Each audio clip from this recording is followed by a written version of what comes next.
Jeff shuffled in his chair a bit.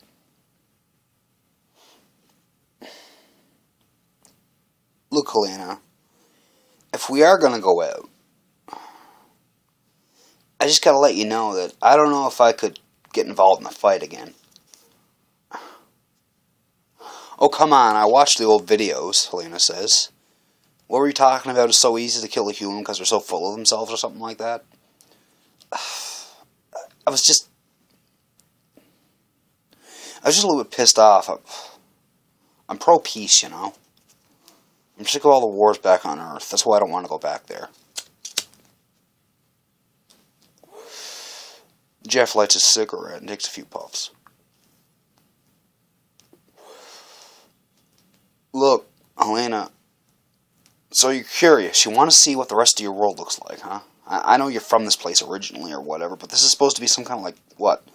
Alternate future of Earth or something like that? This could possibly be my world one day. Well, Helena says, maybe we could take more people with us. I mean, there's plenty of people around here that know us, that like us. You mean someone from this castle, Jeff says? Don't you know this place used to be, like, involved in some heavy criminal activity on multiple worlds? They're not exactly very liked people, and even on this world they're not very liked. Everyone knows the story of this castle. You come in here, you challenge Venya or Vanessa or the Lady Mistress or wherever the fuck she is, and suddenly you're like the god of this world or something. I don't know.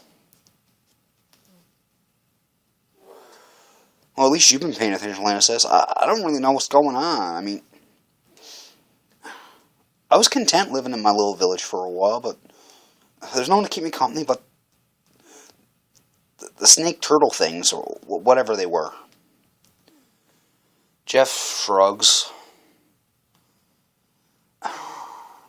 I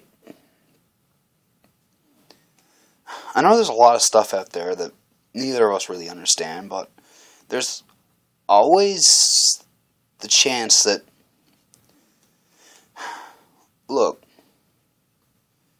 you weren't expecting it when the two boys came along, right?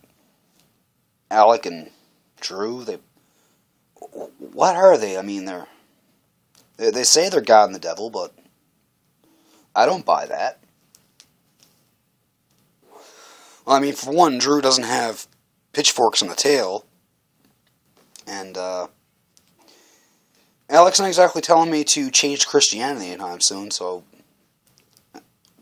hell, not even Judaism or Islam, so as a matter of fact, I think he hates religion, so yeah, that kind of says something. Well, Helena says, I don't know about God or the devil, but I do know that they're good people. Yeah, try telling them that, Jeff says. They walk into a room and they change your life for like 15 billion years in the future. Like, you're never having the same life again. It's not necessarily a bad thing, it's just... I guess we got a lot to live up to, given that we've met them. Yeah, and from the sound of everything going on now, Helena says, it sounds like they got enemies. Still Helena talking. Did the Lady Mistress, as she calls herself, offer you a deal or something? Yeah, Jeff says, something about being a Zodiac warrior because I'm Sagittarius or something like that. Yeah, Zodiac warrior. Right, Helena says. She said we'd have to earn it, though. We'd have to prove ourselves as warriors. So let's go do it. Fine, Jeff says, we'll do it. But not just us. Why don't we get Joan, too? Helena smiled. Yeah, Joan's pretty good. I guess that'll work. The three of us could go out.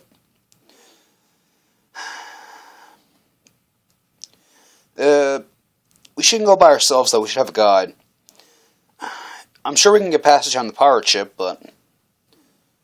actually, seeing as how we're living here, Helena says, we should be able to get our own ship. Don't you think that'd be cool? Have our own boat? Go out on the lake when we want to? I heard there's an island with a volcano to, like, the east of here or something. I'm not the kind of guy that likes going to volcanic islands, Jeff says. But if you gotta go, then I'll go with you. Oh yeah, what zodiac were you? Aquarius, she says, the water bearer?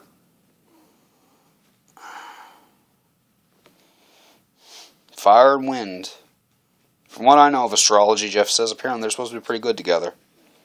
So, I guess me and you should be able to do some text together. At least that's what Ophelia calls them when you, like, combine powers. What powers do you have, Elena? Elena just laughs.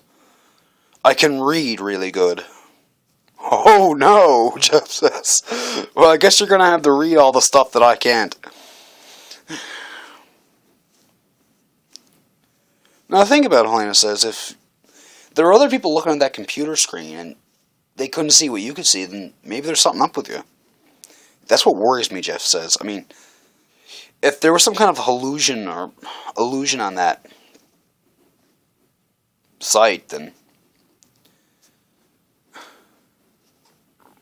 maybe I don't want to know what I am. Maybe I'm better off not knowing. Helena sighs. You just want your father to be proud of you, don't you? Yeah, but he's dead now, Jeff says. I got word when I went back to see him. I was going to make it up to him, you know? I was going to tell him that I'd probably join the army again, but now he's dead, and I don't really have anywhere to go. Plus, I'm wanted back on Earth. I found that out in 10 seconds. It took me up hell and high water to get out of there. Just to make it back to the portal. Helena looked at him. Looks at him. You led a hard life, didn't you? Yeah, Jeff says. You could say that. I needed a change. And I think maybe what it was that got me out of the army in the first place was the fact that I stopped agreeing with the country's reasons for fighting, you know? It was all about resource wars. Maybe it's a little bit honest in this place because it's a place like Fallout 3 Wastelands or something, but Fallout 3 what? Oh, right, you never played video games, Jeff says.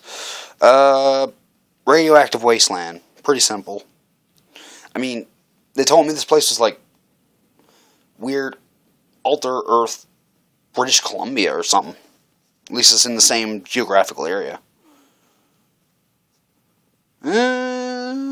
Well, I'll go get ready, Helena says, and I'll meet you down in the courtyard. Yeah, Jeff says, just give me a half hour. Helena left quietly. She didn't seem as bothered anymore. Jeff was really amazed that the girl could go from, like, freaked out to happy in, like, 20 seconds. He wished he could get over his problems that easily, but then again, who knows? Maybe he could learn from her. He went through the morning routine of cleaning himself and brushing his teeth. His hand trembled a little bit from the spasms. He looked at his right hand. Yeah. Hold that a little bit longer, buddy. The water fell down around him in the shower.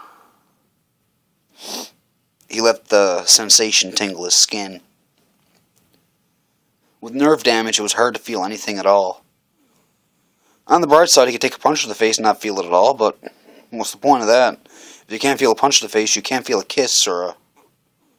Well, he could barely feel it, but just barely. He sighed. Slowly losing my sense of touch, he says.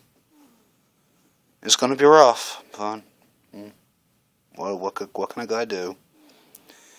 Getting out of the shower, he dried off, drew the towel on the bed.